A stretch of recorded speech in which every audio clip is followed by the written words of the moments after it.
is Roy Taylor. I am the Corporate Vice President of Alliances at AMD. And I think VRLA is terrific.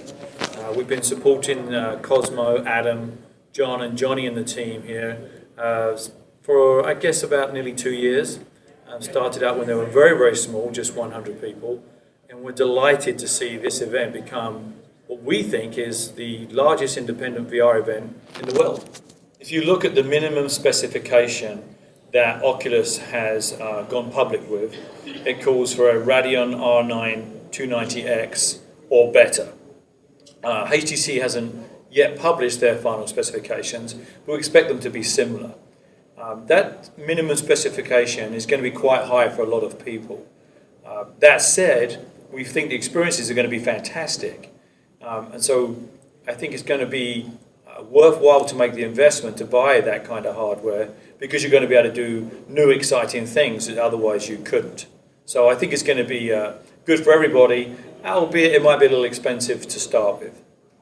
There are so many exciting things taking place. Trying to choose one is quite frankly almost an impossible task.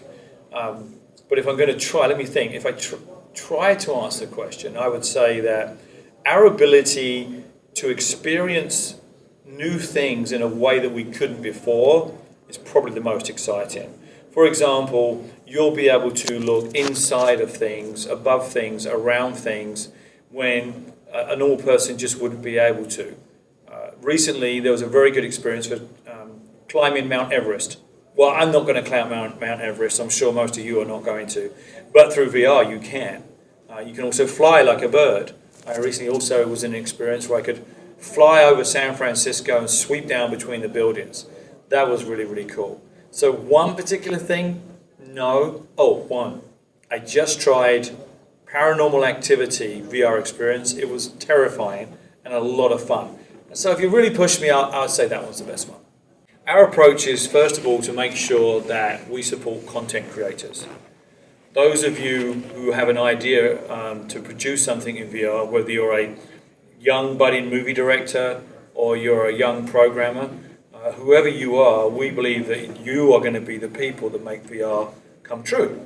And so our approach is to start with the content creators, the programmers, the directors, and give you the hardware, give you the graphics hardware, the horsepower to make your vision come true, to be able to create it, and to also support you with software.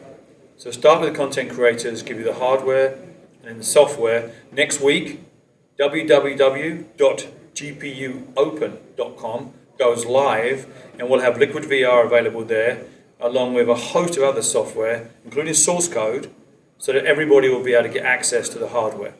Well, I think a lot of people will say that VR is not new. They've been working on it for a long time.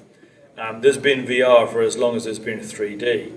The breakthrough that's changed things this time has been high quality headsets, head-mounted displays, and GPUs powerful enough to render in VR. For a long time, those two parts were missing. Now they've come together, and that's the difference. Oh, the future's going to be exciting and a little bit scary. I think at some point we're going to blur the lines between VR and AR. There won't be a distinction. There'll just be one thing. And I think that that's going to happen pretty soon. We're also going to continue to increase the resolutions of the headsets. Probably will be finished when we get to around 24K per eye. Well, 24K per eye is what you're looking at me now. That's real life. But that's going to need a petabyte of performance. So that's going to take a little while to deliver. So we're going to mix AR and VR. We're going to continue to increase the resolutions, and we're going to see some new experiences we didn't think of before. Yeah, it's a good question. So VR is not going to be one thing. It's going to be a number of things. So we're going to see location-based VR based in shopping malls, schools, theatres. When we're also going to see smartphone VR continue to evolve. We're going to see console VR. And then we're going to see desktop PC VR. So we're going to see different kinds of VR. Oh, and of course, Google Cardboard as well. All of them are going to be a little bit different. They will offer varying levels of VR, and all of them will create their own markets.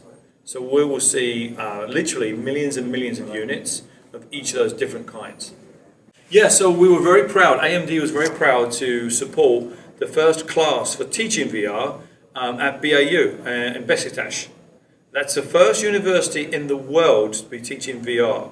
So you should be proud in Turkey. You've done something nobody else has done yet. So we're proud to be working together with Crytek for their first university program and with BAU University. And I'd like to finish by saying, Seviyorum Turkey.